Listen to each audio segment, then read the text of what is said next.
नमस्कार। श्री प्रताप सिंह बारठ राजकीय स्नातकोत्तर महाविद्यालय शाहपुरा भीलवाड़ा के भूगोल विभाग के यूट्यूब चैनल पर आपका स्वागत है। मैं अतुल जोशी, सहायक आचार्य भूगोल, श्री प्रताप सिंह बारठ राजकीय महाविद्यालय शाहपुरा, इस यूट्यूब चैनल पर के माध्यम से आज भारत का भूगोल के अंतर्गत जलवायु को प्रभावित करने वाले प्रमुख कारकों पर चर्चा करेंगे। आप सभी छात्र इस वीडियो के माध्यम से अपना अध्ययन निरंतर जारी रखें।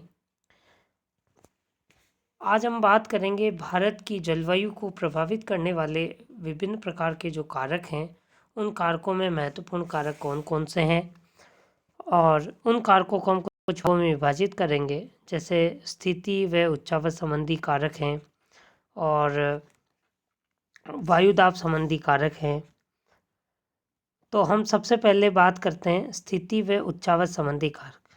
आप सभी छात्र जानते हैं कि जो भारत का अक्षांशीय विस्तार है वह 8 डिग्री 4 मिनट उत्तर से 37 डिग्री 6 मिनट उत्तरी अक्षांशों के मध्य स्थित है। अर्थात अक्षांशीय विस्तार की जब हम बात करें तो अक्षांश की दृष्टि से जब हम विस्तार की बात करेंगे तो लगभग 8 डिग्री 4 मिनट से लेकर 37 डिग्री 6 मिनट उत्तरी अक्षांश, अर्थात यह भाग जो है यह उत्तरी गोलार्ध में आता है। कर्क रेखा के उत्तर में जो भाग स्थित है वह सामान्य रूप से शीतोष्ण कटिबंधीय तथा कर्क रेखा के दक्षिण का जो भाग है वह उष्ण कटिबंध कहलाता है। अगर हम संपूर्ण पृथ्वी पर अक्षांशीय विभाजन करें तो जो 0 डिग्री अक्षांश रेखा है वह भूमध्य रेखा कहलाती है। उसके बाद 23.5 डिग्री उत्तरी जो रेखा है वह कर्क रेखा कहलाती है, जबकि 23.5 डिग्री दक्षिणी जो रेखा है वह मकर रेखा कहलाती है। तो हम यहाँ जब बात करते हैं जलवायु की, तो जलवायु को निर्धारित करने का जो प्रमुख कारक है वह अक्षांश है, क्योंकि सूर्य का उत्तरायण और दक्षिणायन जो होता है वह अक्षांश के संदर्भ में ही होता है।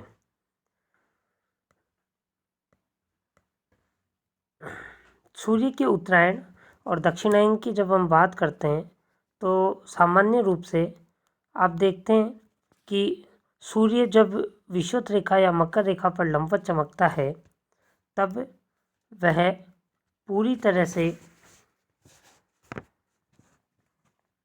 12 घंटे दिन और 12 घंटे रात की जो स्थिति बनती है, सूर्य के विषुवत रेखा पर लंबवत होने पर संपूर्ण पृथ्वी के आधे भाग पर, अर्थात उत्तरी भाग की बात करें तो संपूर्ण पृथ्वी पर बराबर बराबर रूप में सूर्यताप की प्राप्ति होती है, जिससे उत्तरी ध्रुव और दक्षिणी ध्रुव की ओर जो किरणों का तिरछापन है वो बराबर रहता है। लेकिन जब सूर्य उत्तर में कर्क रेखा पर लंबवत होता है और कर्क रेखा पर लंबवत होने के कारण सूर्य का जो अधिकांश भाग है उसका जो ताप है वह उत्तरी भाग को अधिक प्राप्त होता है, इसलिए वहाँ ग्रीष्म ऋतु होती है। जबकि जब सूर्य दक्षिण में आ जाता है तो दक्षिण में मकर रेखा पर लंबवत होता है, तब दक्षिणी गोलार्ध में सूर्य अधिक मात्रा में सूर्य के ताप प्रदान करता है, जबकि उत्तर की ओर सूर्य की किरणों के तिरछापन होने के कारण सूर्य का ताप कम मिलता है, जिससे शीत ऋतु उत्तरी गोलार्ध में होती है। तो यहाँ हम भारत के संदर्भ में जब बात करते हैं तो हम कहते हैं कि भारत के संदर्भ में कर्क रेखा के उत्तर में भारत का जो उत्तरी भाग वो शीतोष्ण कटिबंध में तथा जो दक्षिणी भाग है वो उष्ण कटिबंध में पड़ता है। भूमध्य रेखा के निकट होने के कारण उष्ण कटिबंध में पूरे वर्ष पर ऊंचे तापमान रहते हैं तथा कम दैनिक व वार्षिक तापांतर मिलता है।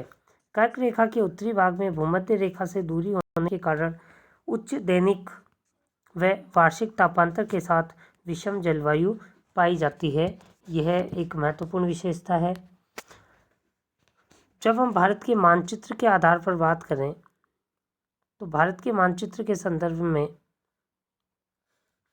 इस संपूर्ण भाग में जो प्रायद्वीपीय पठारी खंड है, इस संपूर्ण भाग में कर्क रेखा गुजरात, राजस्थान, मध्य प्रदेश से होकर जब गुजरती है, उसके दक्षिण का जो भाग है यह अधिक सूर्यता प्राप्त करता है।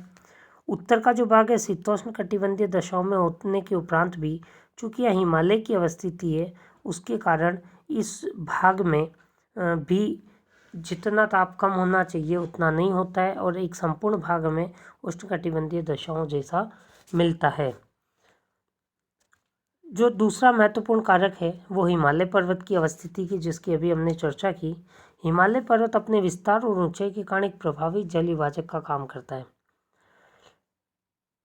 यह पर्वत श्रृंखला भारतीय उपमहाद्वीप को साइबेरिया से आने वाली ठंडी हवाओं से बचाती है तथा मानसूनी पवनों को रोककर बहुत अधिक मात्रा में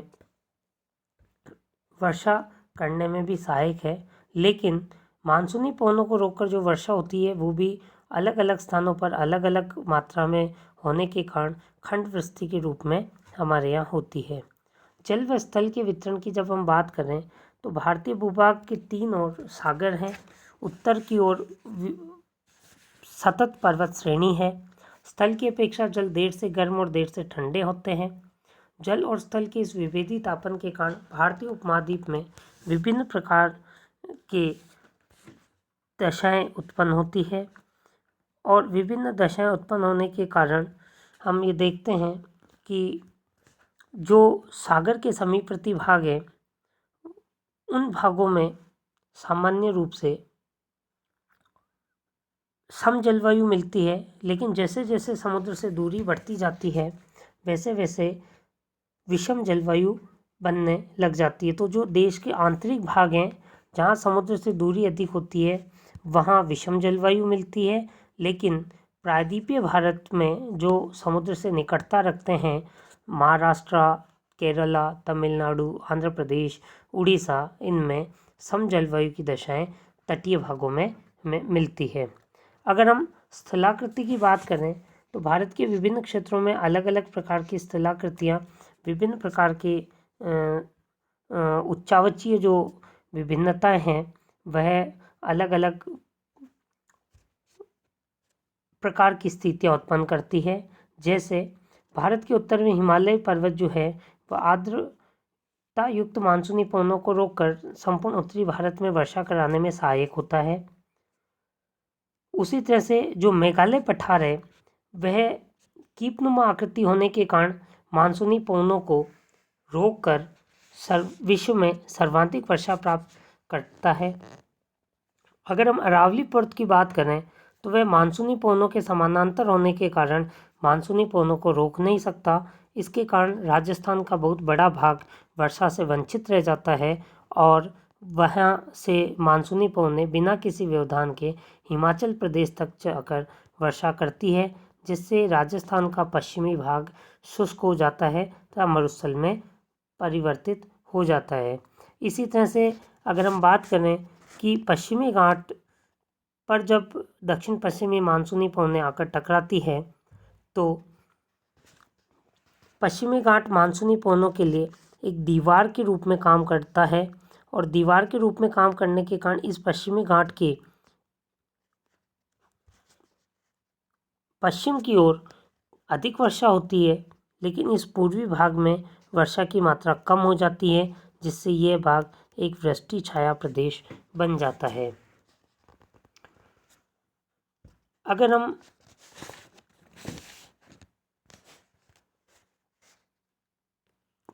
ये विभिन्न जो भौतिक विशेषताएं हैं जिनके आधार पर अरावली के हमने देखा, तो ये अरावली की जो धार ये बिना किसी विधान के आगे बढ़ जाती है।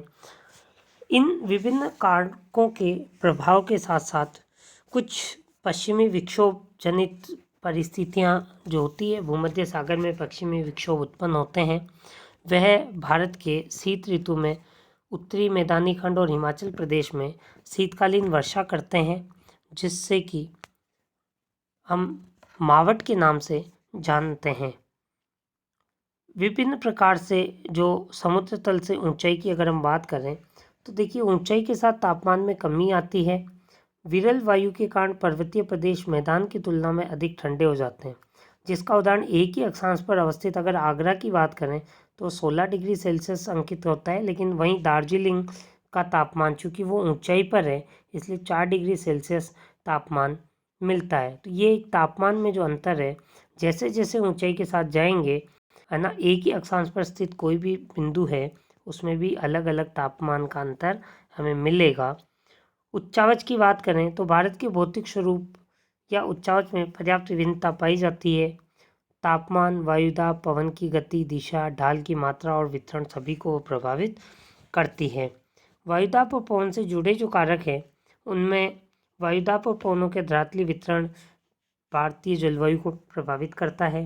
भूमंडलीय मौसम के अंतर्गत विभिन्न प्रकार की वायु धाराएं, जेट प्रवाह के अंतर्वाह द्वारा उत्पन्न विभिन्न वायु संचरण, इसी तरह से शीतकाल में पश्चिमी विक्षोभों व दक्षिण पश्चिमी मानसून काल में उत्पन्न विभिन्न उष्णकटिबंधीय जो अवदाब होते हैं वह भारत में कुछ परिस्थितियां वर्षा की उत्पन्न करते हैं और अलग अलग स्थानों पर अलग अलग प्रकार का एक मौसमी विभेदन उत्पन्न करने के कारण भारत की जो जलवायु है उसमें विभिन्न प्रकार की विभिन्नताएं हमें देखने को मिलती है।